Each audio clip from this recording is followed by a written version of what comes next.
polishing of the final edit.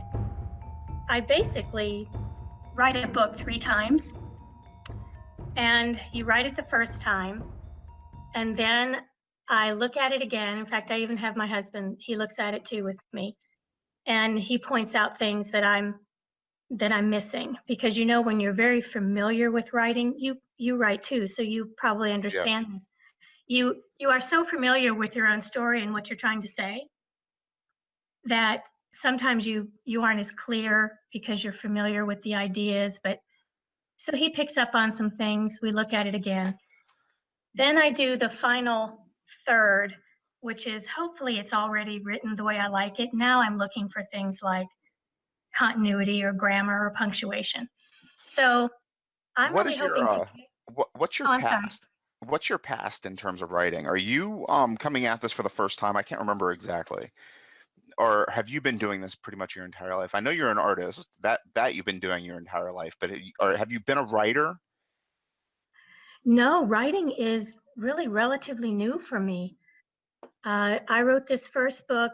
It did take me a couple of years to write the first book, but it's only been out and published a year and a half. And of course, I'm starting, to get ready for my second one. But no, I'm basically a new author. So I'm having to set my own way and kind of find my own way of doing things. It's got to help being an artist though, because you have that eye. You know what you want in terms of detail. I think it does. I think visually, I see everything before I write it. Yeah. Same thing with painting. I see it, before the paintbrush ever touches the paper. So I do think the visualization does help with the creative process. And also being, I guess, from someplace else and moving to Montana and experiencing it with an experienced eye has got to help you as well, because you're kind of trying to define your world as you're kind of witnessing it. That's true. And that's probably something that's happened everywhere that I live. You've And been all over the place with your husband was Air Force, right? right, right. He was Yeah. Air Force, and even before I met him, when I was in conservation law enforcement, I tended to move around a lot. And as a child, I moved around a lot. So, and you can probably identify with that. I think I remember you telling me that you also moved around quite a bit. Army brat. Yes. Are you military? Are you from a military family also? I am not, no. No. Okay. My dad was actually a well-respected artist when he was alive. He died fairly young, but he was very, very well known during his lifetime. It's So the amazing military. how we're sedentary as artists, but we have hard lives for some reason, right? I mean, we tend to die. I was thinking about Jack London the other day and how he died extremely young. I think he was probably a smoker and a heavy drinker, and obviously, being up there and exploring Alaska wasn't probably easy for him. But oh man, I wake up at 3 o'clock in the morning to write, and I'm just exhausted all the time.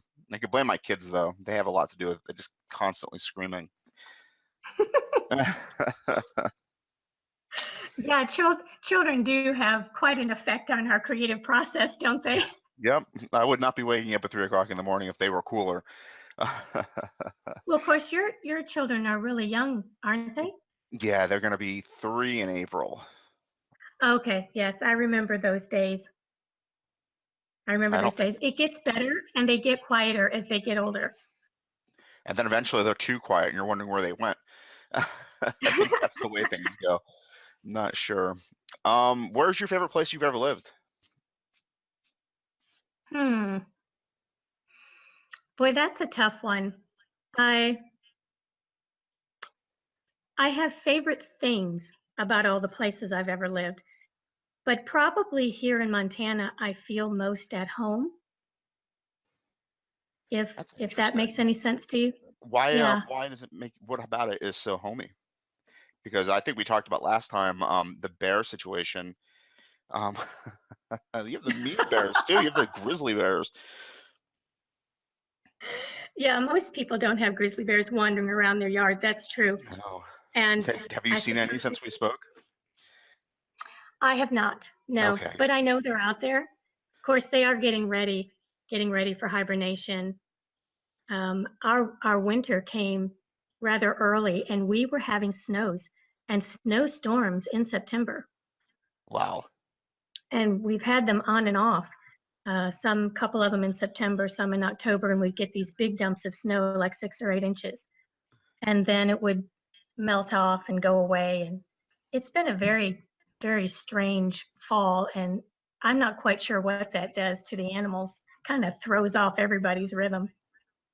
Yeah, I mean, it's warm here, and then it's cold, and then it's warm, and then it's cold. And I think, I don't know, if I was a bear, I'd be upset by that. I'd probably have very disturbed sleep. I'd be out there It would trying to it, forage or something. it would tend to make them a little more grumpy than usual. Yeah, I would imagine. Um, I think what you were talking about coming on to discuss with me is vernacular in terms of the Montana. What do Montanans think about their bear population? Because for some reason, I remember hearing recently that they are in denial they even have the grizzlies or something along those lines. Am I wrong about that? I haven't heard that, but then I'm probably not keeping up on the news as well either. So there may be some people that think that, but no, the grizzly is alive and well here in Montana, and they really have to um, be wary of during the hunting season, because when the hunters go out and get an elk or a deer, and go to dress out what they have, guess who's going to be on the way? The Especially bear, when, yeah. yeah, when there's remains too, they tend to want to come and feed at the kill site. So yes, they're definitely out here. How do you feel about that hunting bear? I, the way I look at hunting, basically, I'm not a trophy hunter in any way. I know a lot of people do that. Personally, anything that we hunt, we eat. Hmm. And so we're not really interested in hunting bear because I wouldn't be interested in eating bear. Um, some people do, but it's just not for me. I'd be interested in trying it, but I hear it's gamey, like kind of because they eat, especially the brown bear. I think because they eat meat and dead things, they don't taste very good. That would be my assumption, although, and that's sort of what turns me off from the idea. But I have heard and spoken to people who eat bear, and they think it's very good and like it. Interesting. No, I know I like venison, and I'd love to go hunting for deer or elk or something along those lines. I've never been. You have, it sounds like.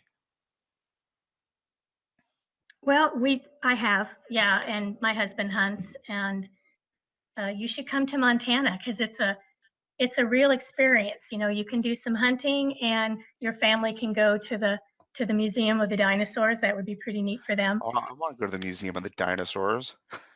Oh, How okay. come they get to have fun? No, I would totally Yeah. dig the dinosaurs. That would be total. That would be fantastic. Man, I don't know. So what do you and your husband do when you go hunting? Do you go out there for a long time, or do you just hunt from your property? Well, to be honest, I really don't hunt anymore, but he does go with a neighbor who's a friend of ours. And we do hunt some on our property and some on one at the rancher's own as well. So there's quite a lot to choose from. And it's a lot of slugging around in the snow, especially this time of year, because we have snow on the ground now. And some days it can And be the thing cold. about it is you have to haul that meat back up from wherever you kill it too. It's like you hike in, and then all of a sudden you've got what 300 pounds of venison on your shoulders hiking back out. Doesn't You sound like an easy experience. you do, and it's not a real easy experience, which is another reason why I don't do that anymore. What did you hunt last time you did? Oh my goodness. I think the last time I went hunting was duck. Oh, okay. Yeah, yeah, and it was quite a while ago. I honestly haven't been hunting since I've come to Montana. I'm so focused on the horses and the dogs and homeschooling the girls and just the writing and the art. I rarely have a spare moment anymore. So Yeah, and that the videos that you're putting up are pretty amazing. I'm actually wishful that you would put up more videos and kind of describe what's happening in terms of the life that you're living up there. It's interesting. I mean, it's Montana. You wouldn't think it would be that remote. It's part of the lower 48, but there's some beautiful images that you're uploading. Well, thanks. Well, tell me, what kind of things would you like to see in a video about Montana? Oh, your day to day on a farm would be nice. I mean, anything that takes more than a few seconds to do, I think would be extremely interesting. Hmm. Gardening, just sit there and talk about what you're doing for 5 minutes, edit it together, put that out, that people All would right. eat that up. Or, like you pulled that gigantic rock up with your tractor. That was amazing. And if you had videoed that entire process of getting that rock out of the ground, that probably would have done bangbusters too. That's fascinating stuff for people because I mean, you live in your world, but nobody else does. And you're trying to get people to experience it. I mean, you say you have what'd you say? You have a panther that hangs out by your swing set, I right? do. Last Yeah. time. I mean, take a video of that puppy and people would eat that up too. Wildlife videos, man, I mean, you are in a grand situation because not only was, my video popular of you, just me and you talking, um, you say your videos are pretty popular on your channel as well.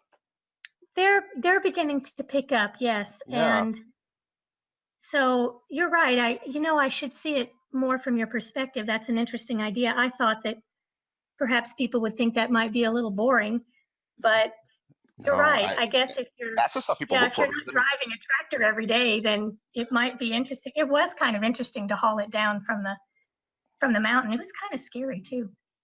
and yeah, and I like the videos that are rough. People don't necessarily have to stage them too much. You Hmm. just kind of, if you're doing the work, then your husband's there videotaping, or if your husband's doing the work, videotape it, or even your children. I mean, the stuff that you're teaching them. What do you talk about land conservation? I mean, you've got such a great past. I imagine that you're getting into the natural side of things with them as Oh, well. always. Yeah, and you said Yes, always. 4-H, 4-H, right? Is that what it's called? They're Yeah, involved in 4-H. yeah, they did 4-H, and that was really interesting with their projects. Although I did tell them that they weren't allowed to raise, chickens or What? livestock or cows. Well, Why? because I'm so because devastated now. we have I know we did the horse activities, and they did their work with the horses. But the reason I didn't let them have that was because it brings in all the predators. Oh yeah. And if I had trying to raise chickens or small animals like that, can you imagine? I would have a cougar and a bear and wolves and coyotes and foxes. They would be in my yard every day. No, that's And true. for the safety of the animals and the safety of the horses, I mean, I can't really let that happen. So I know I kind of put a damper on it, but it was really for the safety of everyone. The horse was, we believe, chased by a cougar. Oh, really? Why do you say that? Yeah. Well, I wrote about it in the book, and I won't give too much away, but um, we we found him on the other side of the corral, which had been collapsed. He had tried to jump over it. And being, of course, having a background in investigations, the first thing I do is start assessing the situation and looking for valuable clues to piece together the events. Hmm. And I did find some tracks from a Cougar mountain tracks. lion. Wow, and they're big too. Like what, a saucer plate of claw, basically. Yeah, in fact, I even casted some of them. I used that opportunity for a homeschooling idea, and I took the girls down and we made plaster casts of the prints. And What? So, what do people? I mean, I know you aren't the only one. I mean, I know Montana has to have chickens and stuff like that. Little game, not game animals, but little farm animals. oh, How do they sure. protect them? I mean, I know coyotes are a horrible, invasive type of predator. I mean, they're smart too. Oh, It's they real hard are. to defend yourself against them. But I mean, you've got to have neighbors that have chickens. God, fresh chicken eggs, so amazing. But I mean, how do they defend themselves from the chicken Well, being? truthfully, a lot of them are not in a real mountainous area like we are. Uh huh. They're more out in the valley. And so they don't have as many predators out there. I know it sounds kind of crazy, but here on the mountain, some reason at elevation, we have everything here. That's And fascinating. Do you have any other neighbors on mountains or whatever that have chickens or? I don't really. Everyone else that I know is pretty much in the valley. And they have big dogs, but even they put their dogs away at night because they don't want them to be preyed upon Yeah. by wolves or coyotes, and because they're a real threat, and they have killed dogs and pets and things. You have to be very careful. Or not in love with your animals. Willing to let them go, I guess. That's depressing. I mean, I would definitely, me and my wife talk about it all the time. We'd love to have chickens. That's one of the things that we fantasize the most about. Even in the Bronx, like right by the Hudson River, there are a few people that have like chicken coops or whatever. So Well, jealous of sure, you. you can keep them in your backyard. I mean, as long as your city ordinances don't have a rule against it, you could have a small coop and you could raise them. Oh, yeah, we're getting what do they call them? Koi dogs now coming into town. That's what they're saying. Where we're living in New Jersey right now is supposed to be uh, got a bunch of those. The hybrid That's the coyote mix. dog things. Yeah. Right. Hmm. So I mean, Well, I don't know. I've never seen them, and we live nearest the dumpsters, and my dog sometimes reacts very negatively to whatever's going on out there. I don't think they're dangerous to humans, but you hear stories of packs developing and people going down. It's like, oh man, that'd be such a horrible way to die. well, Not on. I don't think you're in danger of that. Um, we I think you should be more afraid of your bears. I believe you have a big bear population. I believe so too. Yeah, we have the number Mhm. one black bear population in the country, supposedly, and that's New Jersey. Like, seriously? I did not know that. I don't know if it's more Western though. It might not be so close to the city. I mean, we're right next to New York City, right next to Newark. Oh, okay. Yeah, I know approximately where you are. You probably don't have to worry then. Yeah, we have rats, and we Those, have those are ubiquitous. They're pretty yeah. much everywhere. I'd like not to ever see one inside my property. That would be horrible. What is your rat situation up there with the horse and things like that? Well, we have them. We have the main one here. I think we have more is a pack rat, and they're almost rather squirrel-like, Uh-huh. if you can imagine them. They're not like the ones that we knew in the city, the black ones with the really thin tails and just really creepy Halloween type rats. Mm-hmm. Um, we tend to have the pack rat, which looks more like a squirrel. Kind of cute. And You can but deal they with are it. very, I can deal with it in a way. They're very destructive. Oh You have to be yeah. very Okay. careful not to leave your vehicles outside. They'll go up under the vehicles as well as the mice and chew up all your wiring and your hoses. Oh, It gets to be interesting. very expensive. So you have to park your vehicle in a garage or whatever? Always. We have everything inside, and every now and then they still get inside and they can get up into the cars and cause trouble. Wow. So It's we don't it, we don't have to worry it's about so that. frustrating. Yeah. No, you almost need a budget every year for damage from mice and pack rats to your vehicles because they're always chewing up something. So what are they looking for? A way to get out of the elements, or why do they like your car so much? Do you know? Well, I think they like to build their houses in there. And then, of course, that's where they breed and birth their young. And as soon as the word gets out that one little mouse gotten up into the car or something, it suddenly it goes condo, and you've got them moving in and building, and you open your hood and there's a whole city under there, and you have to go dig Oh it my all God. out. Goes condo. I love that phrase. That's amazing. I mean, that's pretty much how mice and rats and those kind of animals operate, isn't it? They follow each other and take advantage of what another one finds. They do, and it's amazing what they will find and drag in there. And they sort of remind me of the ospreys in a way because when an osprey builds its nest, it picks up all kinds of shiny, interesting trash and things, and it puts it in there. And the mice and the rats are the same way. You'll find little pieces of foil paper or string or anything that they can grab and run away with. It's sort of comical in a way once you get past the expense. Yeah, and the nuisance element of it. What a horrible. I mean, like they've been so tied to human existence ever since the beginning. It's amazing. These little animals have Oh yeah, always been in our vicinity, living in caves. They're right there, eating our waste, nesting with us.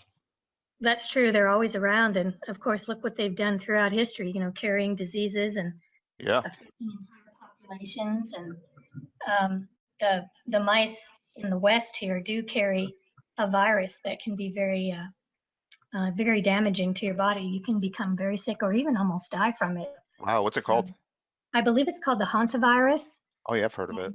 and, and it's inhaled, and so you have to be careful. When we clean out the barn and the tack room and things, I always spray as much as I can different areas with Lysol because you have to be really careful about cleaning out what they leave behind. Oh, And interesting. then I have the girls wear a little bandana. We wear a bandana across our face, and I know that everyone who lives here their whole life is going to laugh at me and say, "Oh, that city girl's so afraid of everything." But we did have a neighbor that became very sick with it, and so I just decided it's nothing to fool around with. Yeah, interesting. What about the neighbor? Do you know anything particular about how they were living? Or was Oh, it? they were, well, here, I know you're not going to want to hear this, but they were cleaning out their chicken coop Oh, that's interesting. and they got sick, they were down wiping and cleaning and shoveling and things, and they became ill from breathing the air in there because apparently mice had nested. So, what is your social situation like in Montana? Do you spend a lot of time with people, or are you pretty? I mean, that's interesting that you would know about your neighbor. If you asked me about my neighbor and we're like a wall away from her right now, I would not know anything about her life. I know that she leaves her work around 9 o'clock and she might get home around 6, and that's just about it. We smile and say hi, but yet you know how your neighbor died. That's so fascinating. Well, I have a friend who basically kind of fills me in on the news. And then what I don't know, we find at the local post office because that seems to be the hub for the news. When you have a really small community like us, that's Yeah, where you find out things is at the post office. And it's interesting because yeah. it's like a hub. Do you go to the post office often? Well, we are a very small community, so we don't get mail delivered to the house. No way. And so Really? yeah, That's we crazy. we will get No wonder UPS the and post office knows everything then because everybody has to go down there. exactly. That's where people meet up and talk, and then the postmaster will have some news, and she'll say, "Oh, you did you hear about this or that, or you need to be aware of something." And everybody shares what's going on, and that's where you hear a lot of things. So we get the mail about every couple of days. We don't go every day, but we go down every few days and pick up the mail and make sure there's if there's news we need to know about or ways we can help each other. Or Oh, that's somebody was sick amazing. and needed something. So that's kind of how the really tiny communities work. What's the population of your town? I believe we have about 300 people here. Oh, It's okay. So the quite small. Walmart is not in your town then. No. The nearest town to us is Helena, Oh, and okay. that's the state capital, and of course they have Costco and Walmart and all the other things that I need there. But yeah, we make a trip to town and try to get all of our errands and things done in one day. And that's about an hour away. No, not that far. I would say it's probably more like about 30 or 40 minutes, depending on what section of town you're going to. So you have to plan for it. That's true. That's fascinating. Are you a student of history? I can't remember if we talked about this last time in terms of how people lived back in the day. in your area? I am. I enjoy basically all kinds of history, and certainly history in the West is very fascinating to me, and how the pioneer families came, and even the women homesteaders that came out all alone by themselves and tried to um, what they call prove up their land so they could get their acreage. And I find those stories very interesting. But I love history in general. In fact, my husband is getting ready to start a new book to read to me. Oh, I have to ask, did you ever read to your wife? No. I did tell her about your husband reading to you, and she goes, "No, you're not reading to me." She said, "No, Well, you're not doing that's it." funny. We're getting ready to start a new book, and it's called The Wolf, and it's about a German raider that launched, I guess, in about 1915 in World War One, and it stayed out at sea for about 15 months. And I don't know a lot about the story because I haven't read the book yet. We're just getting started with it, but I think it should be pretty interesting because I do like all kinds of history. So I'm interested in proving up your land. I mean, so women would go out there alone by themselves with their families in tow, not the men. No, just single women. What? And Tell me a little yes, bit about that. I've never heard of this before. yes, in fact, I was reading about it just a while back about women homesteaders, particularly the ones that came to Montana, and they would come out alone. They would basically hire someone to help them put up a small shack to live in, and some of them didn't even have roofs because they weren't real concerned about it during the dry season. And they What would about during have, the winter, though? That would be horrible. well, Roof. apparently the law that the parameters of the law that the government put forth was the idea that you had to live on it for so many months. And did I just lose you? No, I'm here. Oh, okay, because all of a sudden everything went blank and quiet here. Just a minute. Okay. I'm sorry. What I was saying was they had to live on it for so many months during the year, and they didn't have to stay on it in the winter. But they had to improve the land, and they had to plant crops, and they had to have some type of a shelter or a dwelling on it. And so they would go out for 5, 6 months at a time and live on the property. Some of them didn't even dig a well, and they relied on people that they paid to bring them water. Whoa. And of course, the work was backbreaking. Yeah. They were out there completely alone, and they kept diaries and letters, and that's how that information was gleaned, and we heard about their daily life.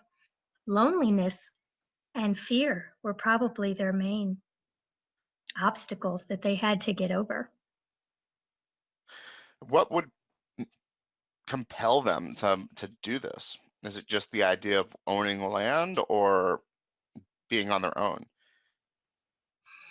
That's a really interesting question, and I think it has to do with a little of both. I think some women who came from wealthy families and had a lot of privilege were incredibly bored, and they felt like they had something to prove. I think there were also some other type of societal constraints on women where they didn't want to live or fit into the society they were in. They wanted to be completely free. I think others actually wanted to own land and have something that they could call their own. I imagine those are probably the main reasons why. Now they wouldn't marry and they wouldn't have children, or would they be looking for a mate? That's a possibility too. The particular stories that I read, the women came out, they were single, and they just wanted to try to do this on their own, and they really wanted to be landowners, and they wanted to have their own homes.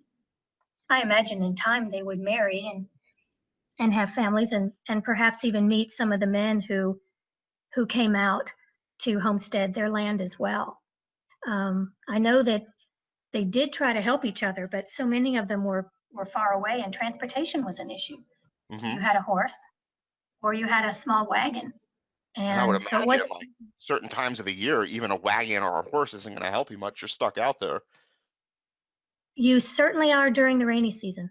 Oh, the rainy season, not the snowy season. They normally didn't stay on the homesteads during the winter. They usually moved back to town. Oh, See, they weren't required to stay. And it would be pretty hard to be out there. You wouldn't really be able to get much food, and water, I think, would be the main problem. there's a guy. I know you've seen this video. I'm going to mispronounce his last name though, because I've never actually said it out loud. Richard Pronicki. He built a cabin in Alaska off of Twin Lakes with his bare hands and some tools that he dragged in. And he lived out there year round for like 30 or 40 years. Didn't move back in until he was like 90 years old. You know, you're talking about these women proving up their land or whatever. I think of this guy. I don't even know if he bought this land or just built the cabin on his own. He has an amazing YouTube video of the I think process. if I haven't seen his particular story, I know I've seen some like it. And yes, it's a very similar idea of going out and becoming basically a pioneer and wanting all of that independence and freedom to make all your own decisions and make all your own life. And I think at the time that we were talking about back in history when women were moving west, Hmm. I think it's because they wanted that freedom. You know, we had a lot of doctors, female doctors that came west as well because they weren't allowed to practice in the east. I bet you also got a lot of people of color up there too, because they weren't allowed to practice medicine either, I don't think. We had all kinds of people coming because they wanted that freedom and independence. And for example, at first, even the miners did not want female doctors, and they were shunned, and nobody would let them practice. But when necessity prevailed, when the miners were seriously injured or very ill, well, then suddenly they thought, well, I guess maybe we should let this woman doctor take care of me. Uh-huh. For a long time, it was considered improper. Yeah. And but then the necessity took over, and you found that women doctors began to find their place in the West. So that opened up the door for a lot of other women doing all kinds of jobs. It's actually a very interesting cultural shift. You know what else is also very interesting is that you don't hear about it. And that's an amazing story, is that these women went out west to live on their own in their own way. What you hear about women normally in history is that they went out with their families and trailblazed or whatever. Or not trailblazed, but they homesteaded wherever they went, or they were in brothels or whatever, but you don't hear them actually doing things on their own. In today's day and age, I would imagine stories like that would just go over so well. I think you're right. I think the majority of the focus was on the hardships and the pioneer families. But you're right. You don't hear much about the independent women, the single women coming out and trying to build a new life. And of course, I read where a lot of them just gave up and went home. Hmm. You had to stay on that land for 5 years Living before you, rough with no water. I mean, right, yeah. before you could get a deed. Wow. Um, do you think you could do it? Oh, that's an interesting question. I think I probably could have done it when I was young. I think now I probably wouldn't want to. Yeah, there's a lot of things I um, wouldn't want to do now that I did when I was young. I mean, I can't even imagine when I watch football nowadays. I just mhm. see those poor guys getting hit, and I'm like, oh my god, it looks so painful. When I was a kid, that was exciting. I used to play football, and getting hit was nothing. There's a lot of things I wouldn't want to do. One day, I'd like to hike the Appalachian Trail with my son, though. That would be amazing. Oh, that would be great. My It body would. would You fall should. apart. Well, you should plan a trip like that though. It would be good Yeah, for both of you. yeah, exactly. Well, he's only 2.5 now, so if I did it with him, he would be involuntarily going. Well, you might want to wait till he's a little older and can And uh, enjoy it. can enjoy it more and kind of make it more on his own. That's pretty young because when we moved here, my daughter was 3, Hmm. and she took a lot of looking after. And I was always concerned about what she was going to run into, or if something would come in the yard, or if she would get lost. I even tied bells on her shoes when she went outside. So you would know. That's Yeah, in scary because case she I got think away about from that all the me, or time.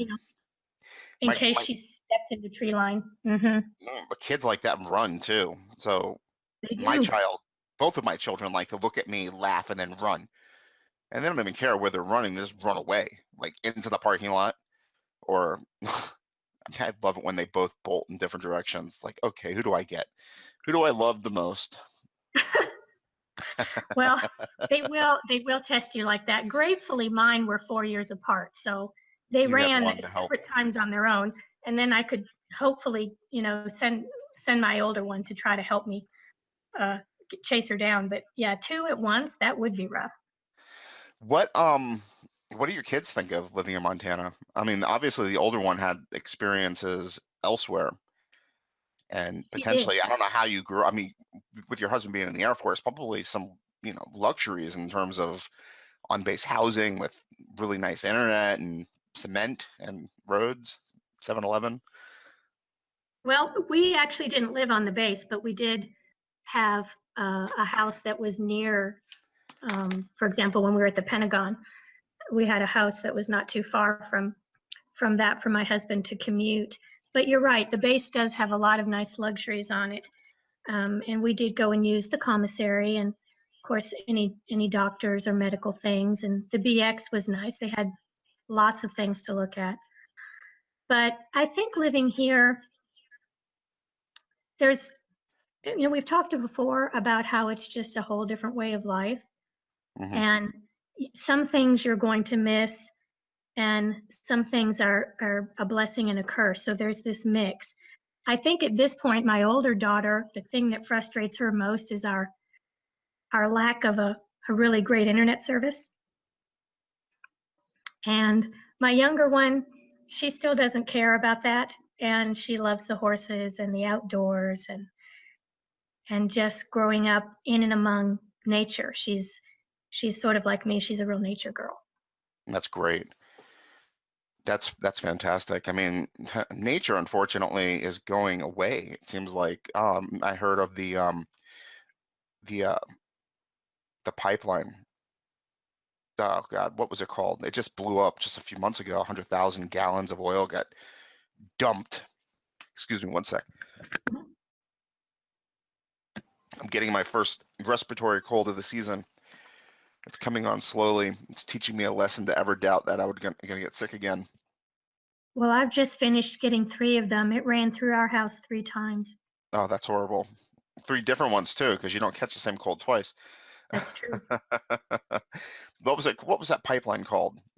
I think it even went through Montana from Canada. Oh, you're not talking about the one that went through South Dakota. Oh yeah, I am. And the name is like completely gone from my memory. But anyway, it leaked 100,000 gallons of oil. Hmm. And it's just amazing how, our current president is taking away national monuments and making them no longer public lands. It's like nature is going away. It seems like we're slowly encroaching on all these beautiful things that we at one time saved.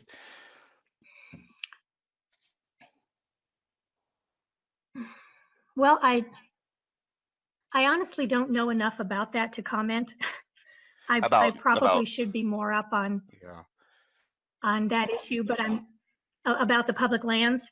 Um, so I really don't know, but nature will prevent.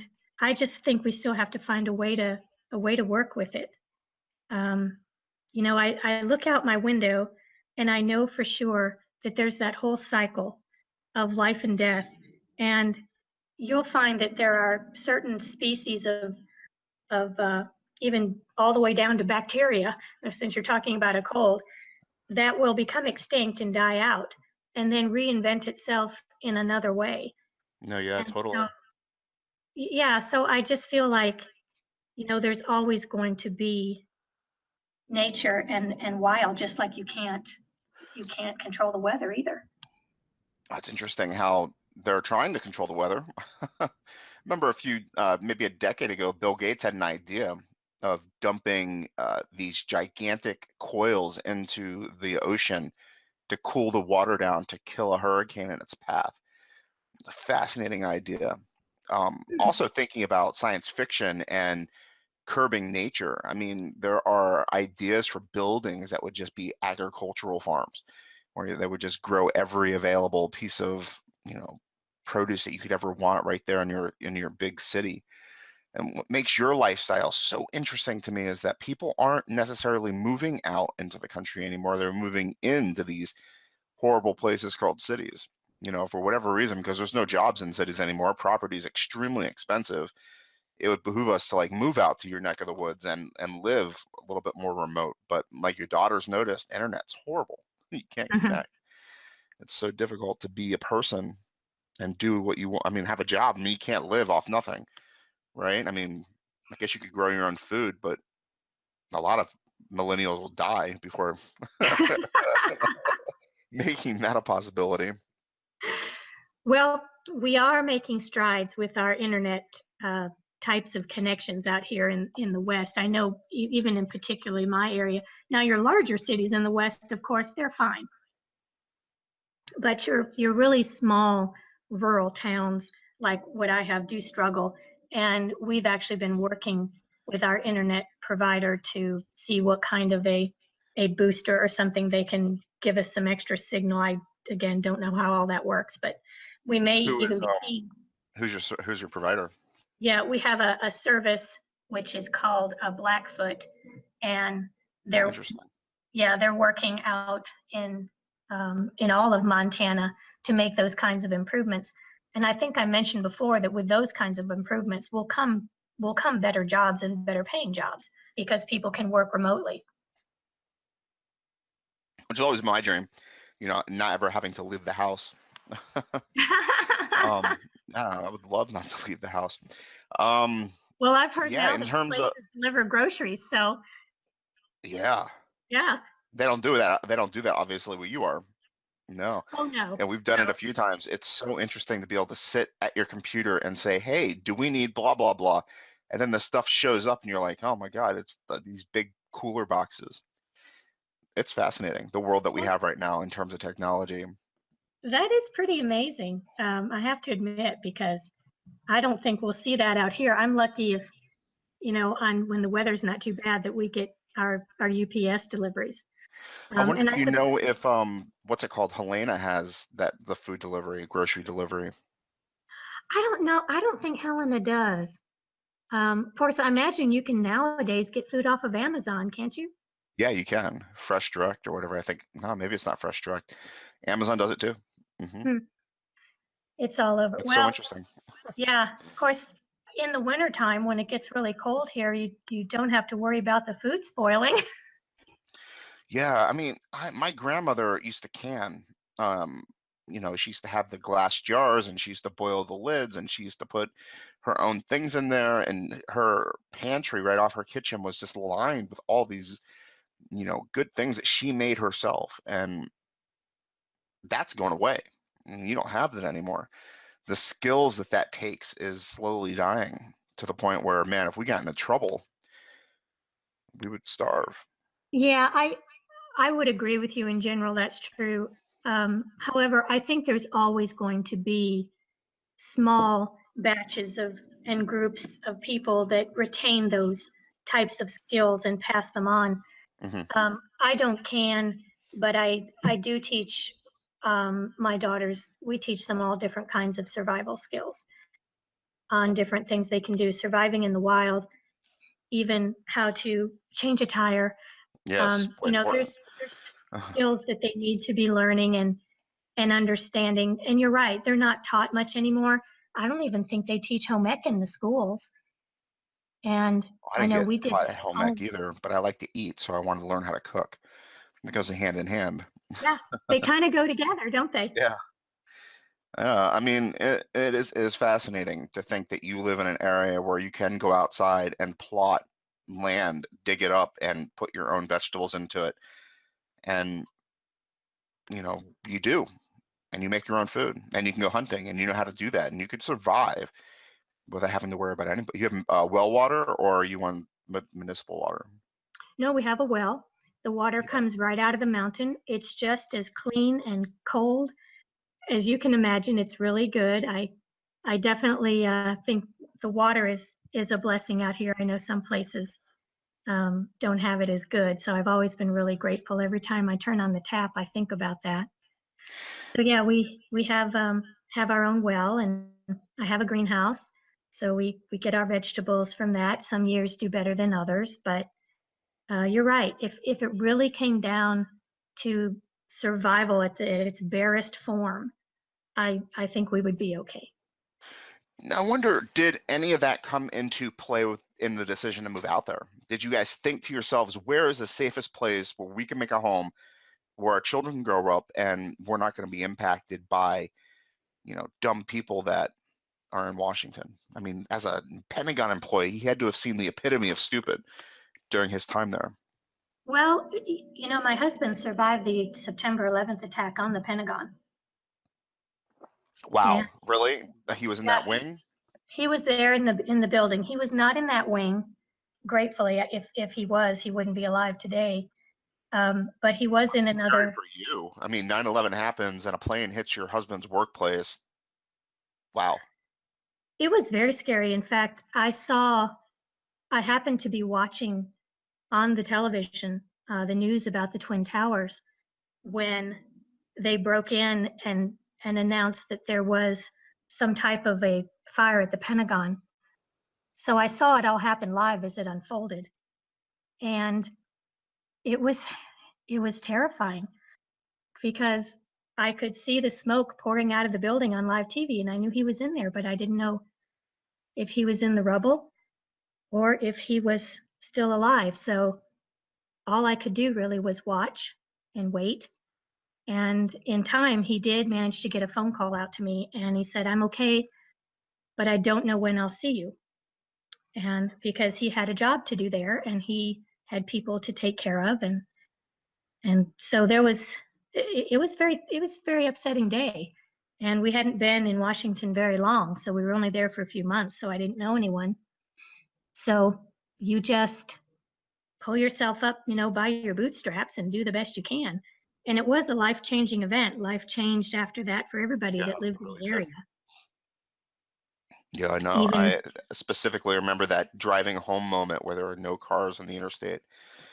It was really spooky, and I didn't have any loved ones in any of the crashes or whatever. Yeah, it was very, very horrible moment for America, and we haven't recovered, have we, in terms of going to the airport and having to stand in those horrible security lines that don't seem to really be doing anything other than taking your water. yeah, I still think we have a ways to go with deciding what's secure for us and what's taking away our rights Civil and our liberties, yeah. freedoms.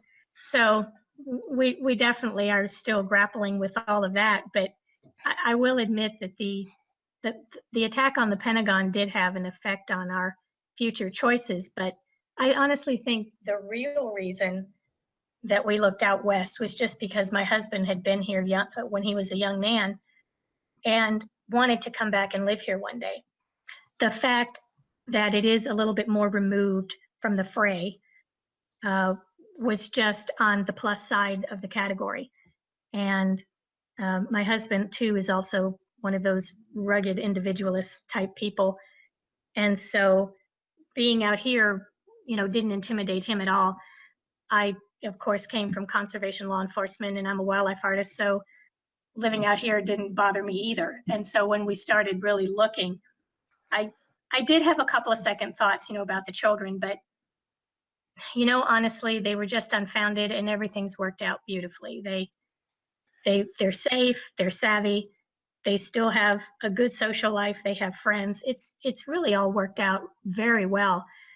And and I think that's some of what prompted me to write the book too, is because I wanted people to understand that you can live a life like this and still enjoy everything that society has to offer, and you can kind of pick and choose the best from both a city life and a rural life. Hmm. And I'm hoping to inspire people and sort of get that information out there. I would love to do it. I mean, speaking of horrible moments in history, my dentist is on 45th Street, one block away from where the dude just, did that Times Square drive-through a few months ago during the Oh, summertime. I was removed yeah. by that for one day. I had a dentist appointment the very next day.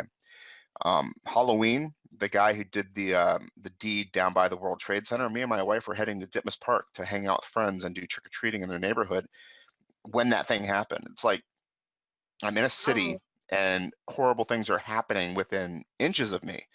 You know what I mean? We've got a yes. bullseye on our back or on our chest. I mean, London, think about how those people are just living their lives. And where there's a will, there's a way. If people want to make havoc, they're going to make havoc. And being out where you are right now, the only havoc that you've got to worry about is whether a brown bear decides to dig in your trash one night or not. Or That's true. That's true. And for that very reason, we do not keep our trash outside. Uh, in fact, we're quite careful about making sure that no food is left outside, and we keep all the trash in the garage, in the house, in the laundry room, and then we put it in the car and take it down to the dump. Although the bears do hang out at the dump, I so lived in Gatlinburg, Tennessee for a little while, not too long, like 6 or 7 months, and they have a big black bear population in that city area, and you'd see them all the time by the dumpsters, and you wouldn't know if you were going to walk out there and see black bear or not. And they might not be that big, 300 pounds or whatever, but they could still mess you up. Bears just scare me completely because they could be anywhere. Remember hearing about that guy in Alaska who was doing one of those 100-mile kilometer or 100-mile runs or whatever, and he ran into one. And he called his mom and said, "There's a bear chasing me." And it's a horrible oh, way to die. I would imagine. God, I guess that's the only yes. thing that pops in my head. I guess when you see a bear, you're not going to live. That's the only thing that I think of when I think of grizzly bears is that you see it, there's a good chance you're not going to live. I think it depends on how well armed you are.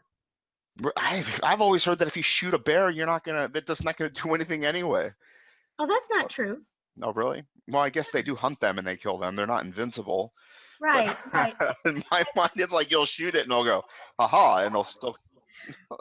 It really does depend upon your placement.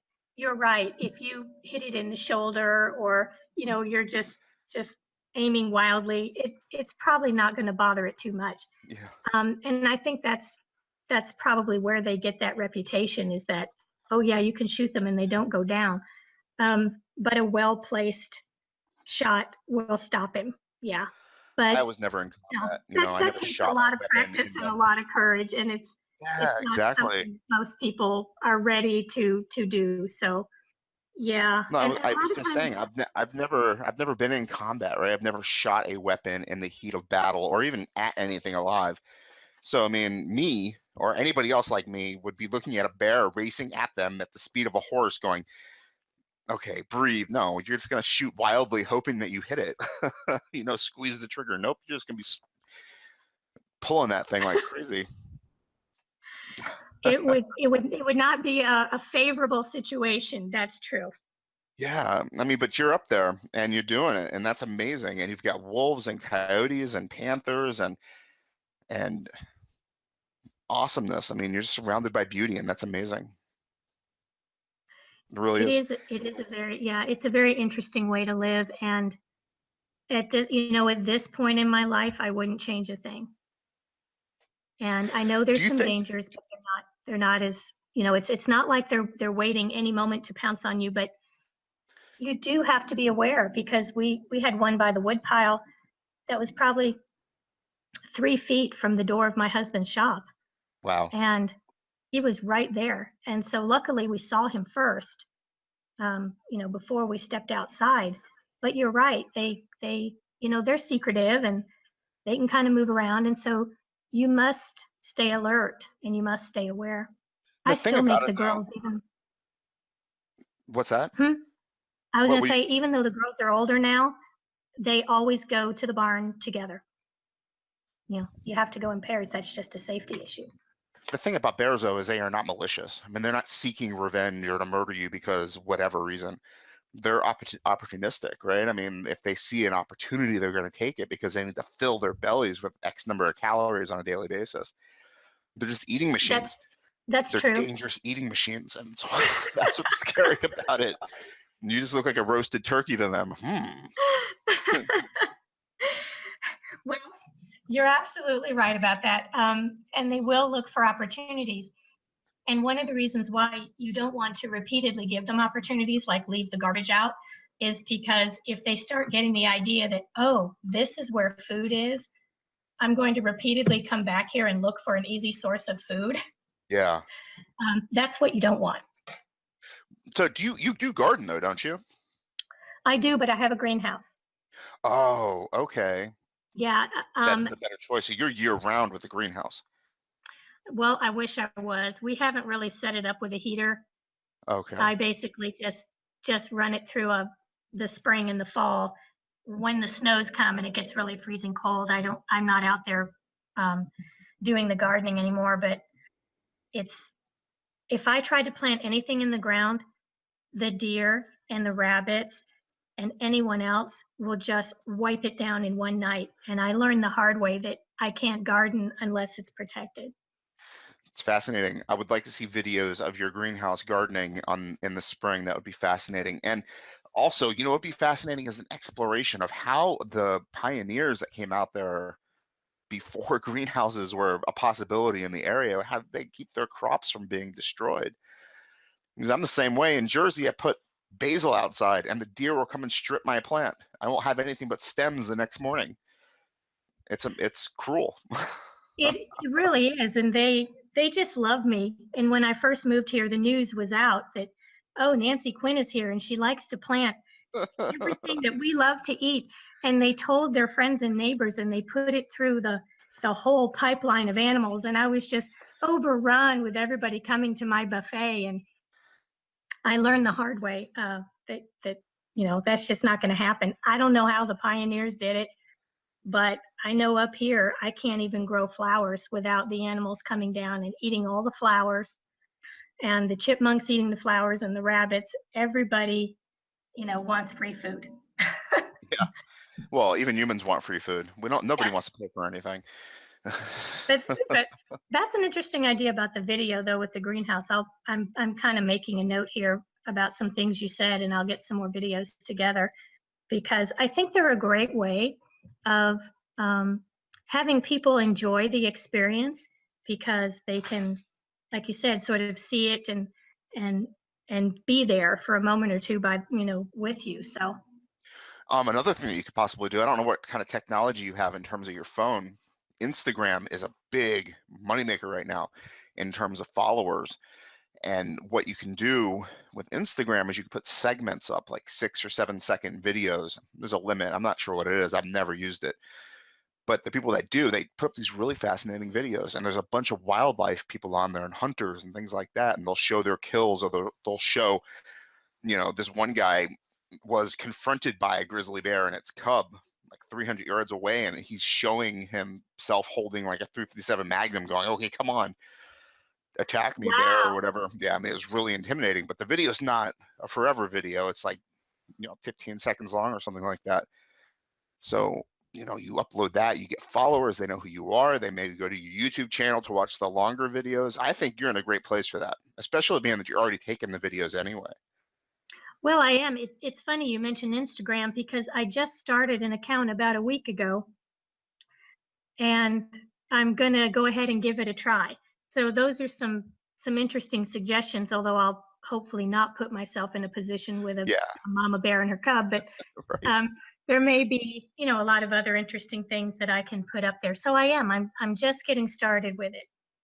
I mean, a random person that you met on the internet, you probably don't want to take advice from me, but in terms of being a content provider, the hardest thing for you to do is hit that publishing button. And you'll get better every single time you put something up. You'll just get, more comfortable with what you're producing.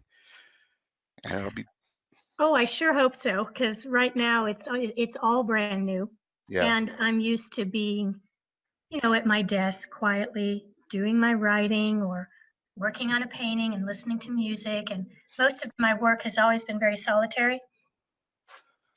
So it's new for me to get myself out there and make the videos and post the photographs, and there's a real learning curve with all of it too. Yeah, and you don't want to think of it as marketing. I mean, you don't want to think of it as just like, oh, I need to be marketing myself in my writing. No, you're finding different hobbies that you're going to enjoy as well, finding a way to tell stories in a way that isn't necessarily putting words down on paper. You're looking for ways to get people to go, oh, God, this person tells a great story this way. Let's see what else they have. You know what I mean? It's fascinating. Well, you're right. And even with the videos, I think in every video that I have created so far, I always try to put an element of humor in it, so that we don't take ourselves so seriously. Something that'll make you smile or make you laugh, or make you get to see, I the real loved me. you sent me a video. I don't know if you uploaded this on YouTube or not. I think you said it was outtakes, right? Oh, I did put it up there. I Did you? did. I put myself out there. Yeah. Oh, it was awesome. And there was one part where your husband's taking the video and you guys are going over your script or whatever, you know, you're trying to get the cues right or whatever. And I could see you get irritated at him behind the camera, and you guys obviously have been doing it for a little while. And I thought that was just an amazing little segment of video. I'd like to see It more of that. You it is guys are obviously a big team, and he's part of this process with you. He is, and he's a perfectionist too in his own way. And he always wants to bring out the best of me, so he encourages me, sometimes not too nicely, but I know it all comes from the heart, and it's a riot. I have a lot of film where I'm speaking, and right in the middle of it I hear wrong, or That stop, or and I'll just stop and say, what did I do? What is it now? So, and I didn't believe me, I didn't even put all of those out there. I just picked out a few, and a couple where he forgot to turn on the volume. And so I love it. we have a good time. I love it. And the idea that you're getting into the more pioneer cooking elements of how they used to make things, that would be cool as well. I love what you're putting together. It's interesting. It really is fascinating. Okay. And you're digging Well, into we have history such an too. interesting lifestyle, and I really do like to add some of the historical elements of what I'm doing as well. In fact, even in the book, I often put in some pieces of Montana history, just because it doesn't always have to be about me and my family. It can be about the whole Western experience, and Yeah. it's nice to blend them together, you know? It's amazing how empty the country is between, the Mississippi and, I don't know, the Pacific Ocean. I mean, there's not a lot out there, and we're still trying to fill it up. And you're part of that process still. I mean, you're so connected to those people that went out there and tried to establish themselves on land that didn't want them on it. Well, the West really does hold on to its heritage, and I don't really necessarily think they want to move into the more modern way of doing things. This is the West, and we kind of have our own way of doing things, and it's a culture that I think is really going to continue. I'm not really seeing it being homogenized. Hmm. Um, The question is, for what do the example, next generations do, though? You know what I mean? Because one person can run a farm, but five people need to find their own place. well, you have a point. Um, but there are certain things about the West that I think are just going to continue from a cultural aspect. And you're right, the farmers are kind of shrinking, the ranchers are kind of shrinking, um, but there's always going to be an element of that, and I think it will be here. I don't really see it. I don't really see it dying out. Well, They have their own way of doing things. technology is really important, and in the future, when Elon Musk sends his internet satellites into the orbit, maybe things will change. We'll be able to spread out a little bit more. Well, they might. They might. Like I said, we're already starting to see some of the changes, and it's going to be interesting to see where we go as a culture in the West in general. It's kind of Um, interesting to see where we're going to go as a culture in America. Period. I mean, I don't even. I have well, no yes, clue. because we are part of America, and we're very American. Yeah. You know, the, The West loves America. We love our country and our flag, and I can kind of I think that's also another prevalent view that's out here. Um, you know, we talked about culture, your own way of expressing yourself, and we love our cowboys. And oh, and we have some Montana sayings and some slang. You know, I'm a teacher, so I give a pop quiz. I bet if I asked you a couple of these things, do you want to try to figure one out? Sure. Okay, are you ready? Go for it. All right. If someone out here says that you're owly, what do you think you are? Owly?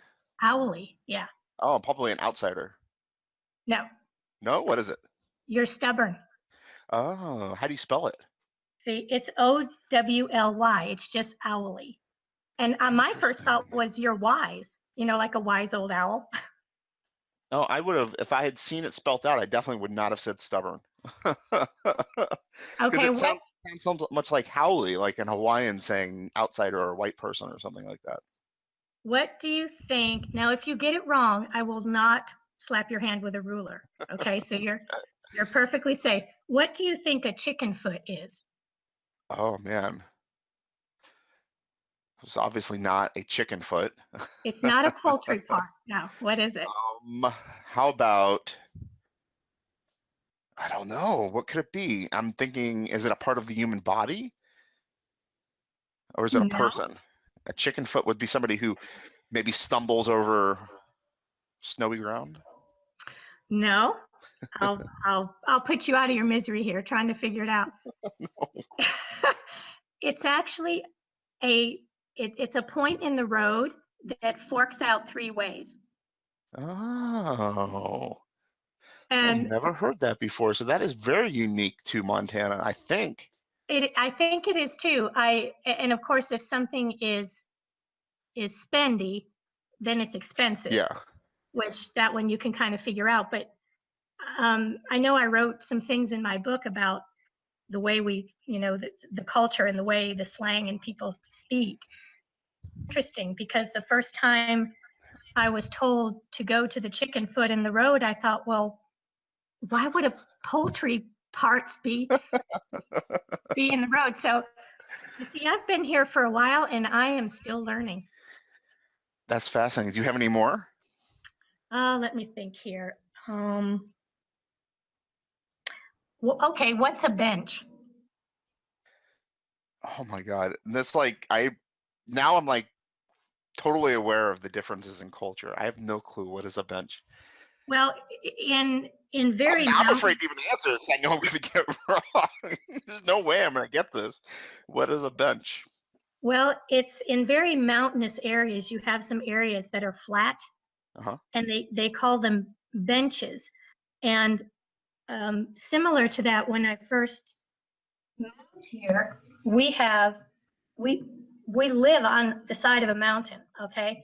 But we also have a few areas that are open on our property that are flatter, and they're also referred to as parks. And I remember the first time somebody asked me something about my park, and coming from the east, I pictured a manicured, park like you would go to with flowers and trees and benches, like a city park. Yeah. And I couldn't quite figure out what they meant for a moment. And then they had to explain that my meadows and my pastures are actually called parks and benches. It's so fascinating that you own meadows and pastures. I own a sliver of grass behind my condo, and that's not even private. We can't even fence it off because other people wouldn't be able to like leave their backyards either. I'm so jealous. Do you have any Well, more? Oh, well, let me look. Let me think here for a minute. Of course, when I started out, Brian, I lived in an apartment, and I didn't always live the way I do now. So life is always changing, and you never quite know, what's going to happen. But you can always make a decision to change your life and try something different. Let's see. Oh, do you know what a barrow is? Barrow. Correct. Oh my God, this one actually does sound familiar. And when you tell me what it is, I'm like, oh yeah. Is it something to do with like thorns? No, it's actually a ditch on the side of the road. Oh, okay. Well, I was thinking about it like a thorny ditch, like Brer Rabbit. Yeah, if you slide off into the barrow, then you've slidden into the ditch. It's Um, fascinating. yeah. So sometimes people were talking to me and I didn't understand what they were saying and I felt completely foolish. That's the best part about learning, as you don't know it. If you knew it, then there would be no such thing as learning. Yeah, you're right about that. And I have to admit that living out here is a huge learning curve. We're pretty settled now, but there's still some surprises that come along. Hopefully, right? I mean, you wouldn't want to be content in that you know everything. You have to my wife buys a lot of stuff. I'm looking at like what she's giving her children for Christmas. I'm like, my God, woman, how many of these things did you buy? Anyway, she bought like a bunch of those Disney dolls, the little baby ones. Hmm. We have two kids. There's like five of them in a stack. Well, it really is fun when they're small, Yeah. and it's easy to kind of go overboard and be so excited when they're little and do things like that. And I know I'm a mom too. I have not had to buy anything for their Christmas. It's like she's doing all of it, and she's hoping for like this huge carnival Christmas where they go crazy. Last year was so much fun. They woke up and noticed immediately. My son is very observant. He went right to the toys and they started ripping into things, and it was just so enjoyable to watch. And this year is probably not going to be much different. Do you have Um, particular traditions that you like to do for Christmas? I know my family does. Not, I mean, no, we're kind of establishing things from, you know, from nothing. Hmm.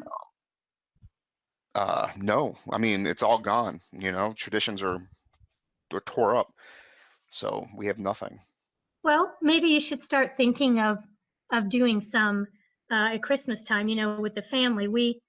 Uh, my husband and I married late. Kids now are getting older, but through the years, especially when we came here, we started doing some things. For example, I know you can't do this, but we go and look for a Christmas tree on horseback. Oh, that's fascinating. You cut it down and you And drag it yeah, home. and we Oh, cut it down and bring it home. And there's also certain things that some Christmas stories and things that my husband would read on Christmas Eve. And so the kids looked oh, forward to interesting. doing Like what? that. Well, he would read a little bit from the nativity, the Christmas story. And then we had another one. I don't know if you'll want this one. It's about Bear Stays Up for Christmas. And it's a very cute story about a bear who wanted to hibernate but stayed up to do Christmas with his friends. And so we would just read a few little stories. Um, I also gave them a tradition of Christmas pajamas. On Christmas Eve, I'd have them open some pajamas that I had bought for them, that I already washed and were ready to wear. Oh, okay. And so they'd get into their Christmas pajamas. So there's all kinds of things you can do to make little traditions, and then the kids start looking forward to that. You know what it is? My one main tradition is the Feast of the Seven Fishes, which is a really big Italian thing where on Christmas Eve you just eat seven dishes and all of them are comprised of seafood. I mean, it stretches back to Catholicism or something along those lines, and something definitely I love a lot. If not seven dishes, at least one fish dish for Christmas Eve. Now, see, I love that one because coming from Florida, we always had lots of fresh seafood. So I really enjoy my seafood. And that's one of the things I do miss about being out here. I just can't go drive up to a restaurant and eat what comes off the boat. No, and that's the hard part about being in a landlocked state, isn't it? You can't trust it. Sushi's out the window too. You're like, how did it get here? What is this really? What about culinarily? What do you eat on Christmas Eve or Christmas Day? What is your family's traditional Christmas meal? Well, Christmas Eve, we like to have a variety of basically they're just little hors d'oeuvres. And coming from a German and sort of Scottish, Irish type background, I usually do something with some type of meatballs or a like a bacon and pineapple type sausage. Um, Bacon Sometimes and we do, pineapple. yeah, it's really good. We do coconut shrimp because again, I have to have some kind of seafood. So we basically have that, and I have a variety of cookies, and we just kind of snack. And the girls and I sing and do a little Christmas concert for my husband because that's his Christmas present every year. That's neat. And that's Christmas Eve, or is that Christmas Day?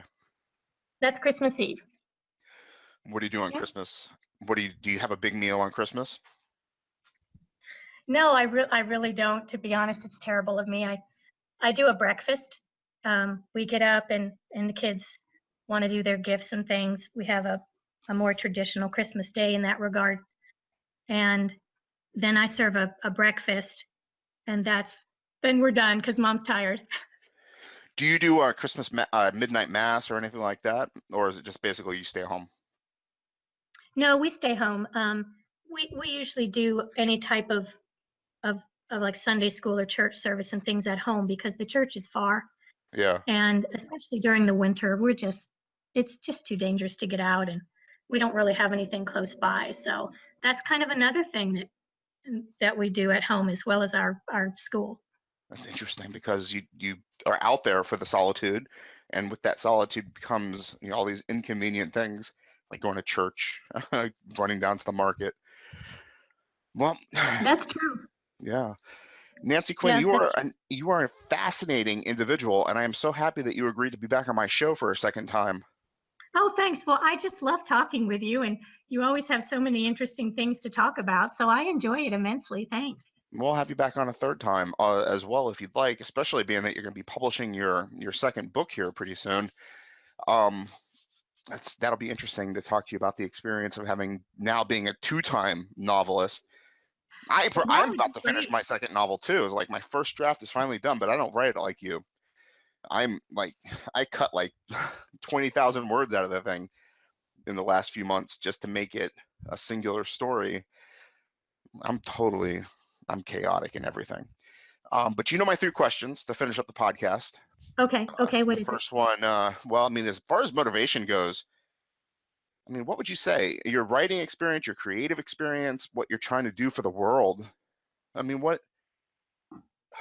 did you say last time in terms of advising people? Has that stayed the same?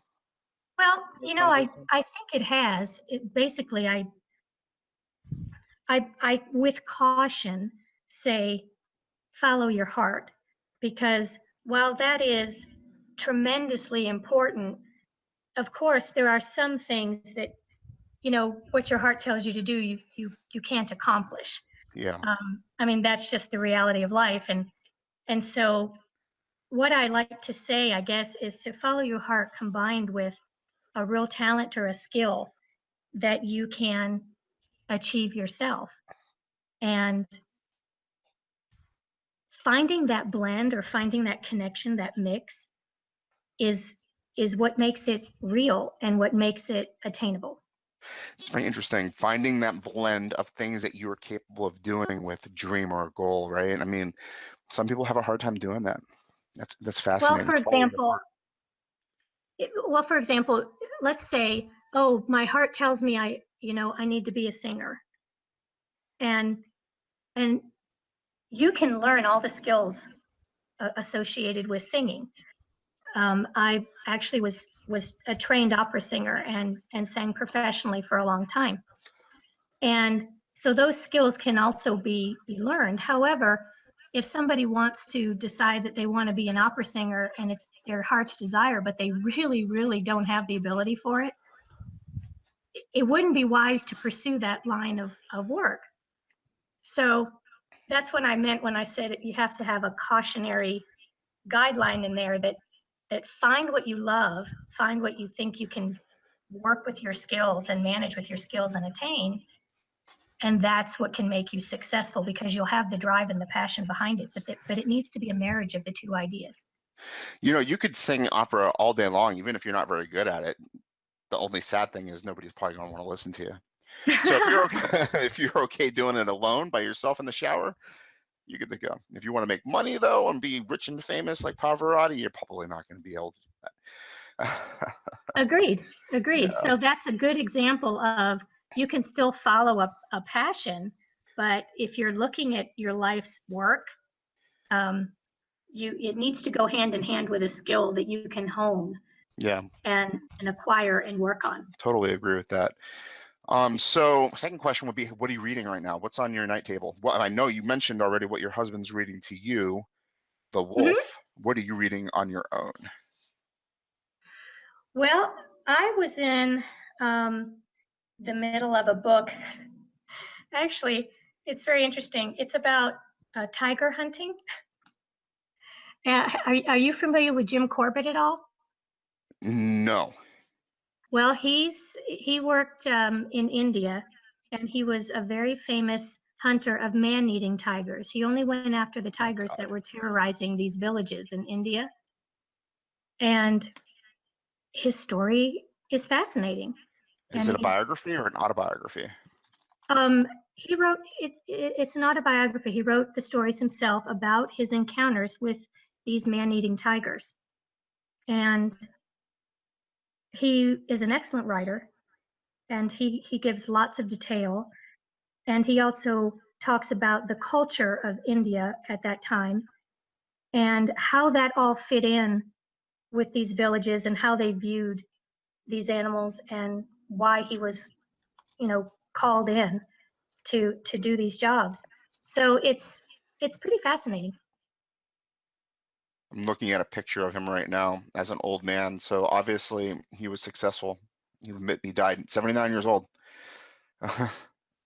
Yeah, he was successful. He was probably one of the most well known for for finding these tigers because you have to track them.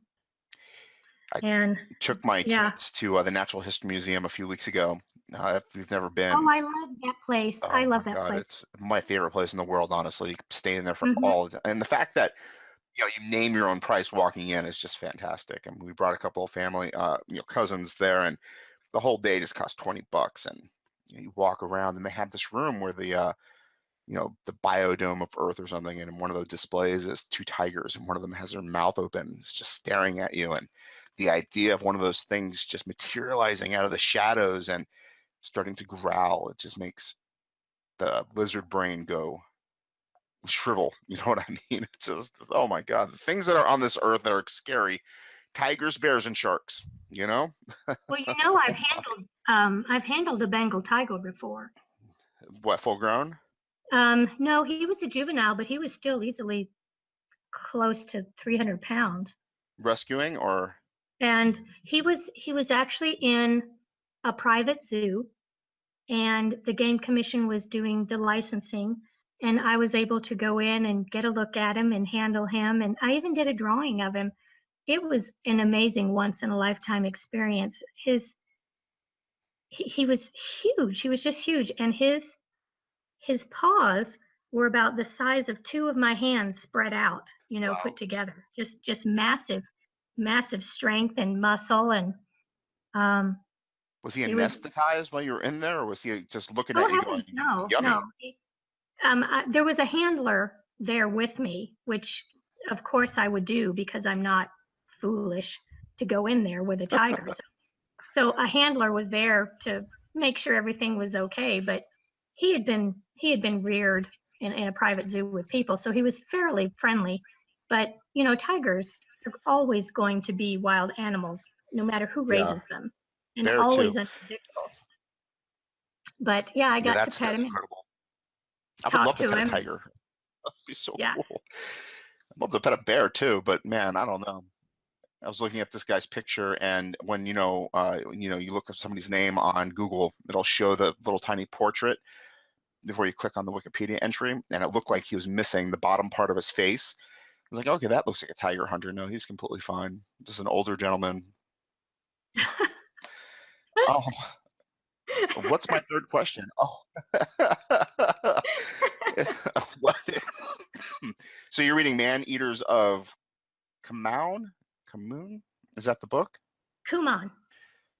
Kuman. Okay. Are you reading that one? His own self-authored novel? Or Right, right. okay. The one that, yeah, they're all his own stories, and they're all true stories. And he's I like the fact that he writes rather low key. Uh-huh. It's not real sensational. He Hmm. just there I was in the Congo. It's not like that.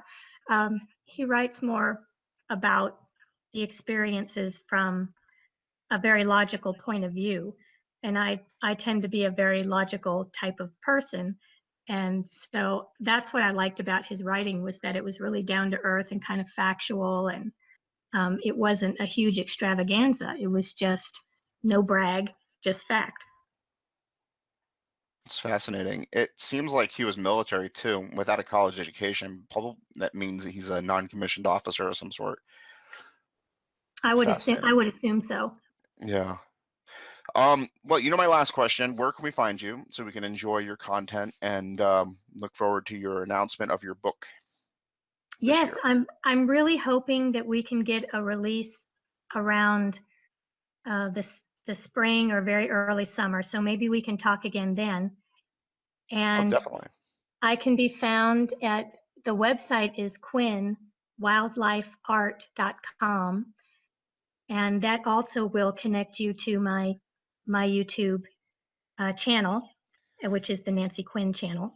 Perfect. And I just started Instagram. And of course, the Facebook pages, you can find me in Facebook as well under my name, Nancy Quinn. So I'm always happy to talk with anybody that wants to send me a note. I get a lot of beautiful emails from people who have read the books and enjoyed them or asked questions. And I will return your emails and I will answer your questions. And I'm always glad to talk to people. Fantastic. And it was awesome talking to you as well.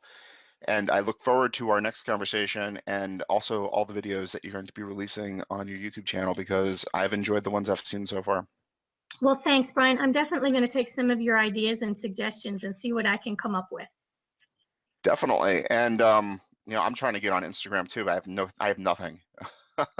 I could take little segment videos of my dog, but all she does is glare at me.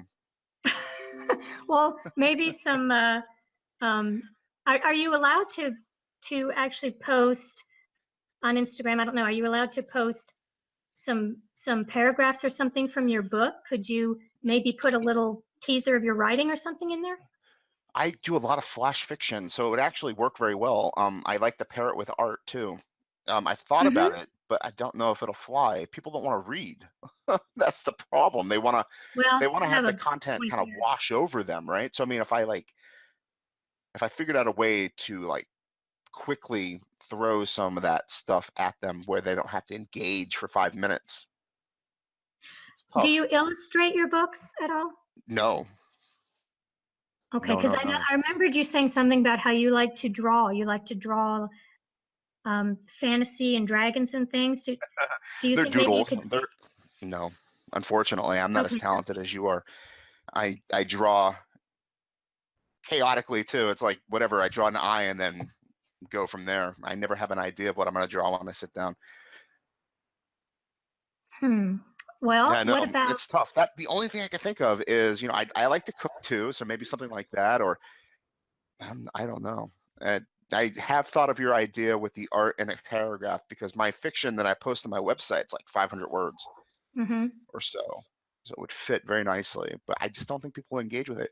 Like I told you before, though, the idea is to publish and then worry about what the evolution of the thing is going to be later on. And I'm just failing my own advice, basically. But Instagram is important in terms of what it offers, and I'm just not doing anything with it. Well, I'm going to give Instagram a try and see Definitely should. if that's another way to, to reach people. Because, Take a like you look at what's said, out there I've too. heard a lot about it. I've heard about its popularity. It's really popular right now because, again, the content washes over you. You're able to just witness it really quickly and then go on to something else, and you'll get those clicks and those likes. I mean, there's a girl in Washington, maybe Seattle area, who has an incredibly smart Australian Shepherd dog, and she just puts up these 5-second videos, and every time she does, I watch them. This dog can do yoga and all these crazy things. And oh, that's so cool, but they're not long, right? You can only engage for a short amount of time. Right, It would be right. fantastic. Just a second or two of something. Well, animals are always a big seller. Mhm. I know Wilson, our horse, has tremendous personality. I don't know if you saw the horsing around video that I did on YouTube. Excuse me. But that one really shows the horses interacting together, and it shows Wilson. Wilson has this really funny personality, and he's always doing comical things. And I want to see that, and I want to see you interacting with your environment too. I think that would be amazing. I'd like to get a better idea of where you are in terms of your living on a mountain. That'd just be amazing. okay, I'm going to I mean, put that's some what you're thought writing into about it. anyway, right? I mean, I think it would go hand in hand with what you're already creating. That's true, because everything I write about describes the lifestyle and some of our really funny stories, and because I tend to have a humorous slant on most everything I write. However, in this book, it was a rough year for us, so there are some things that are kind of sad, but that's real life. But hopefully, I have balanced it enough with enough humor to where you can see that it's okay and it's still an enjoyable experience, you know. Yeah, 2017. Goodbye. Stay away forever, right? Hopefully 2018 is a lot better. We are looking forward. Yeah, we are looking forward to better things. I think Fantastic. everybody is. I think we're all ready to start a new year. Yes, I am too. I'm looking forward to the holiday season being over with as well. Are you really? Yeah, I'm one of those people that can't stand it. I hate it so much. I love Thanksgiving, but Christmas just makes me feel bad. It's so Why? sparkly and fake, and like you have to buy things for people, and it doesn't even matter what you buy people things. I mean, it's just like it all ends up in a trash pile eventually. It just seems so empty and meaningless. Well, it can be, but try looking at it this way. Um, and I know what you mean. We've never been big into buying a lot of gifts, and we didn't buy a lot of gifts for the kids, and we don't buy a lot of stuff for other people. But what I do is I make a lot of things for people. For example, you said you like to cook, Yeah. and what about, even if you don't bake? What about what is something you like to cook? Oh, I like to find new recipes and experiment. And there's nothing particular. Especially, I really like Italian food. Okay, I and used to I'm do a the same blog way. actually, a food blog. I just love the idea, the artistry behind cooking, and the theory behind it, and the science and stuff like that. So really, my wife tells me what she wants to eat, and I go, okay, and I cook it. Well, what about cooking something, and for example, something that might travel well, like a casserole or something like that, and using that as a Christmas gift? I personally do that myself. I bake things for people, or I cook things for people, and I wrap it up in a nice little package and stick a bow on it. And it's not anything I had to go out to the store to find, but they really appreciate that. Oh, gee, I don't have to cook a meal that night because I've gotten one. So it can be a more personal kind of way of interacting with people. I rarely buy them stuff, you know, That's and it's amazing, more, honestly, that you live so remotely, yet you have such a large community. And here I am stuck in a megapolis of millions and millions of people, and there's nobody that pops in my mind I'd make a casserole for. well, Isn't that crazy? I mean, I'm not completely flooded with, you know, with friends and family out here. I mean, we don't have what we had when we lived in the East. But yeah, there are a few people that I want to do something nice for them, and so it usually comes from my kitchen, and I don't worry about going out and buying them things. Mhm. And my kids and I, yes, we do buy them some gifts, but not a whole lot. A lot of what we do is just the experience. And I know it sounds corny, but we sometimes we give each other like little coupons for favors or tasks, or chores that we'll do for each other, or um, it's it's not a real materialistic thing around here, It and sounds good. it doesn't have to be that way, I guess, is my point. Yeah. Um, and people, I think, would appreciate something like that you would do for them. I'm just looking forward to the dark days of winter where the sun doesn't really show up for very long. And when it does, it's cold outside anyway, so you don't want to leave.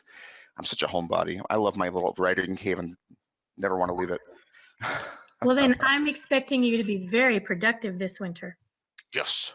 Yes. I just published a piece. I just got a piece published Excellent. Where? in an anthology, um, some kind of zombie anthology magazine, e-zine. I'm very excited. Well, I, congratulations. That is uh, exciting. yeah, I'm Now, very happy.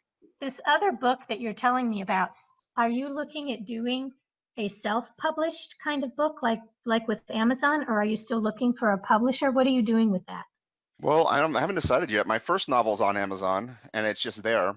I'm terrible at the marketing thing, and I'll probably end up taking it off and doing another revision with it. And this one, same thing. I mean, I really do feel like the more novels and work you publish and put out into the world, the more success you're going to see. Engaging with people like this on my podcast and on Twitter, and just getting yourself out there, and people want to see what you have, and hopefully there's a title that moves them, or an image that moves them, or something catches. Well, exactly. You're looking to always look for that connection. And what do they say? You can't call yourself a writer without writing, and I write all the time. I write at small pieces and larger pieces, and I'm just trying to find ways for people to enjoy that. Well, And that's great. right? I mean, I don't even know what money looks like in terms of a publishing career. If it happens, I know it's not going to be Stephen King money. I would Well, just like to see more people read my stuff. well, I know, but I'm sorry, but I have to back up on that one. Why would you say that? Because it's certainly very possible that you could be as successful as Stephen King. Why not? Why Well, I wouldn't don't you? know. I don't think people become that successful anymore in publishing. I think J.K. Rowling was the last one.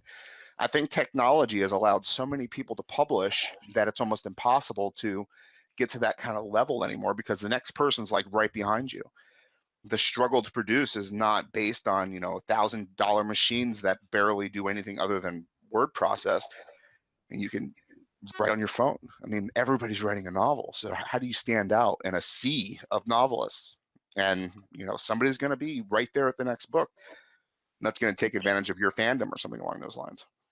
Well, they will, and you're right. It self-publishing has opened the door to excellent writers and to beginning writers and to everybody. And and you're right. Everybody can say, "Well, I'm a published author now."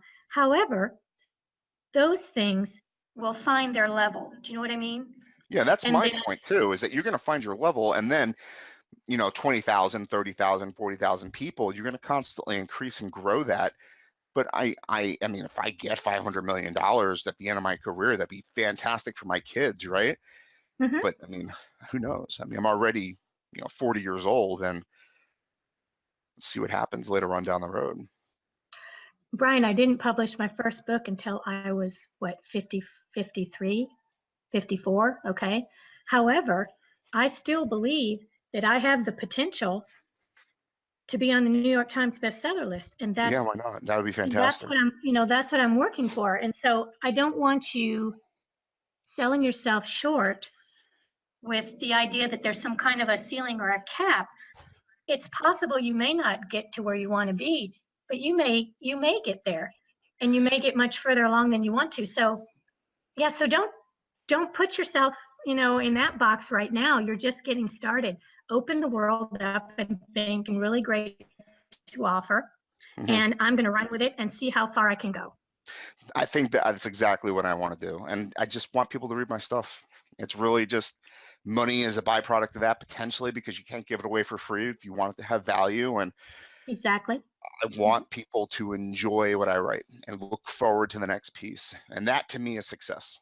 It is. My wife wants me to make money because she can't wait to spend it, and I'd love to spend some money too, but at the end of the day, it really is about eyeballs for me, and getting people to enjoy the art that I create on a daily basis. Well, I have confidence and faith in you, and I think you can achieve it. Thank you so much. Well, I mean it. I wouldn't say it. You don't know me too well, but I don't say things I don't mean. So I would definitely, you know, try not to look at the idea that, well, I'll never be this. Look at, well, I can be this and I will be that. And who knows what the future will hold for me. Oh man, if I could write a best-selling novel with my son, that would be fantastic. He just wrote one with his son, Owen King. Mm-hmm. Cool. I think I read about that. I haven't read the book though, but he just won Goodreads Best Horror Novel Award 2017. So it must be good. I saw it. He's a Yeah, great I guy. saw it Yeah. because I'm on Goodreads too. Yeah, I have a Goodreads page on there, and so I get the Goodreads information. And yes, I did see that. I love So those maybe books. that can be a goal for you, That to write a book with your son. what was it called? The Many Little Pieces of April or something along those lines. The author of that book is really fantastic to interact with on Twitter. She's very engaging, and she popped. She's written 2 novels, and her second book is just all out there right now. People are raving about it, and that's just amazing. You never know what will happen with a piece of writing that you're producing. That's true. That's Yeah. what makes it so exciting. Of course, right now the whole fantasy horror and things like that, it's super popular right now. My kind of work is always going to have its own, I guess, like its own category, and I don't really see it necessarily being super popular. However, it doesn't mean that my work can't find a place to be super popular. But with the kind of things that you do, that's what everybody is really looking at and enjoying right now. So this is a great time for you to get out there. I think so too. And you can't take away your own personal flair and mimic other people. So I'm making it my own. Mm-hmm. You're a memoirist, right? You consider Yes. yourself a memoirist? Yeah. And there's a big place for that in the world today. People want to know personal stories. And I just love what you're doing. I can't wait to see more. Oh, well, thanks. Thanks. All right. Well, as I said earlier, it was an incredibly enjoyable experience. Thank you so much, and enjoy the rest of your evening. Oh, you too. Thanks so much. I really enjoyed it. All right. Bye-bye. Bye.